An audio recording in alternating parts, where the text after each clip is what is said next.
Kalian mau investasi di Bitcoin, tapi kalian belum tahu apa itu spot market ataupun future market.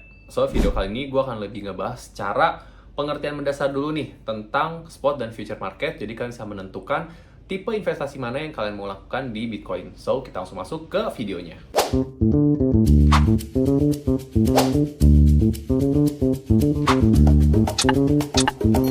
Halo guys, balik lagi dengan gua Ken. Jadi di video kali ini gua akan ngebahas tentang spot dan future market, feature yang disediakan oleh exchange untuk cryptocurrency.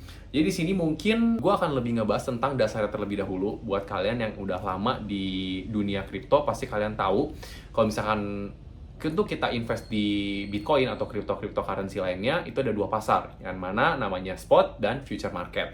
Jadi buat video ini mungkin gue akan lebih arahkan ke pemain-pemain baru, di mana gue juga lihat sekarang ambience-nya atau vibes-nya tuh lagi mulai muncak lagi nih untuk investasi di kripto. So, sebelum gue mulai, gue akan sediain tabelnya di sini dulu. Jadi kalian bisa lihat di sini. Nah, untuk tabelnya kalian bisa lihat ya, ini gue udah coba cari buat kalian perbedaan dari spot market dan future market. Jadi di sini ada beberapa poin kalian bisa baca terlebih dahulu. Nah, dan gue mungkin akan jelasin satu-satu ya. Pertama dari spot market dulu. Jadi kalau misalkan spot market itu adalah suatu market di mana kalian membeli aset yang akan kalian benar-benar punyai gitu. Sebagai contoh mungkin yang benar-benar jelas banget, kalian pasti tahu saham. Nah, kalau misalnya saham itu kebetulan kalau misalnya Indonesia belum ada namanya future. Kalau misalkan future itu lebih ke arah memakai kontrak gitu. Jadi kalau misalnya kalian bermain saham atau kalian investasi saham, pasti kalian akan membeli actual saham dari perusahaan tersebut. Let's say kalian bisa beli 1% dari saham tersebut atau 2%, di mana kalian akan memiliki sebesar nilai saham yang kalian beli gitu. Kalian punya actual value-nya atau nilai sebenarnya dari saham yang kalian beli gitu. Jadi ketika saham itu naik, itu kalian akan untung, sedangkan kalau misalkan saham itu turun, kalian akan rugi. Kalian juga akan berhak mendapatkan informasi-informasi penting terkait dengan perusahaan tersebut gitu. Kalau misalkan di saham ya. Tapi kalau misalnya di Bitcoin, ketika kalian masuk ke spot market, hanya sebatas kalian benar-benar punya Bitcoin-nya dan kalian bisa bertransaksi tuh. Kalau misalkan kalian beli di spot market, kalian bisa bertransaksi dengan Bitcoin karena kalian benar-benar bisa punya dan kalian memiliki aset Bitcoin tersebut gitu. Kalian ada nilai transaksinya. Nah, kita beralih nih ke future. Nah, kalau misalnya future sendiri adalah kalian beli suatu aset itu berdasarkan kontrak yang disetujuin gitu. Jadi misalkan kalian beli Bitcoin kemarin di 76.000, kalian main di future market. Nah, uniknya future market itu adalah kalian bisa untung saat market turun ataupun saat market naik. Dimana kalau misalnya market naik itu kalian memprediksi dengan analisa kalian Bitcoin akan naik nih. Nah, kalian buy. Tapi kalau misalnya kalian memprediksi Bitcoin akan turun karena market sedang crash, market sedang tidak pasti, kalian sell gitu. Nah, konsep dasar seperti itu kurang lebih.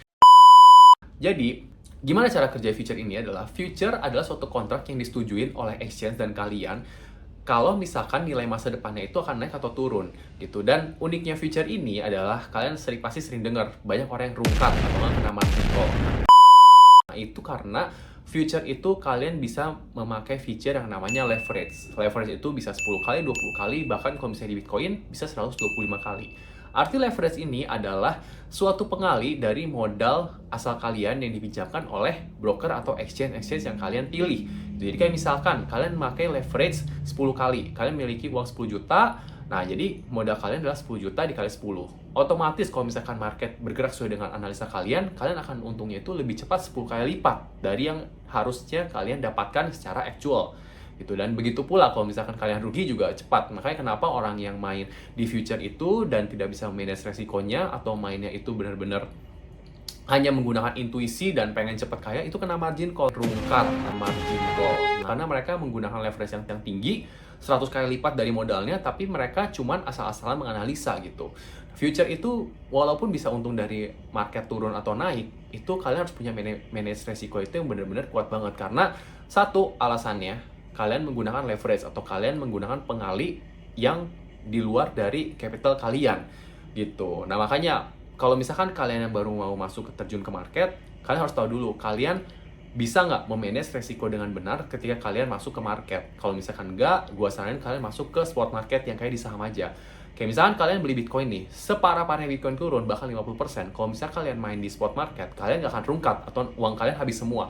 Tapi kalau misalnya kalian main di future market, begitu kalian turun, misalkan di market actualnya hanya turun 10%, tapi kalian menggunakan leverage 10 kali, itu sama dengan kalian turun udah 100% dari uang kalian gitu. Kalian bisa rungkat. Makanya kalian harus pintar-pintar manage resiko kalian ketika kalian main di future. Kurang lebih sih sebenarnya gue mau ngobrol tentang dua dasar market itu. Jadi kalian buat yang baru-baru, kalian coba pilih, kalian mau menjadi trader, itu lebih di future market, atau kalian mau menjadi investor. Kalau investor itu biasanya orang main di spot market, seperti halnya dengan saham gitu. Nah, walaupun kenaikan Bitcoin itu emang kenceng, tapi kalau misalkan kalian main di spot market, ya kalian hanya mengikuti pergerakan aktualnya aja.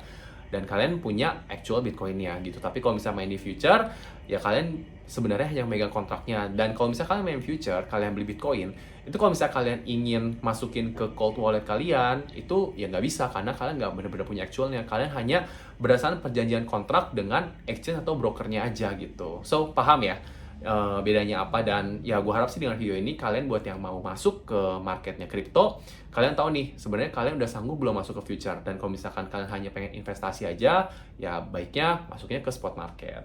So, kurang lebih seperti itu guys. Semoga video gue kali ini bermanfaat buat kalian dan memberikan insight tambahan buat kalian, jadi kalian nggak bingung lagi mau masuk ke spot atau future market. Dan kalau misalkan kalian ada yang request gimana cara pemakaiannya atau gimana cara feature-featurenya atau function-functionnya dari spot market dan future market, feel free tulis di kolom komen. Di next videonya mungkin gue akan ngebahas secara teknis gimana caranya kalian bisa beli di future market atau di spot market. So, itu dulu video gue kali ini, semoga bermanfaat and see you in the next video.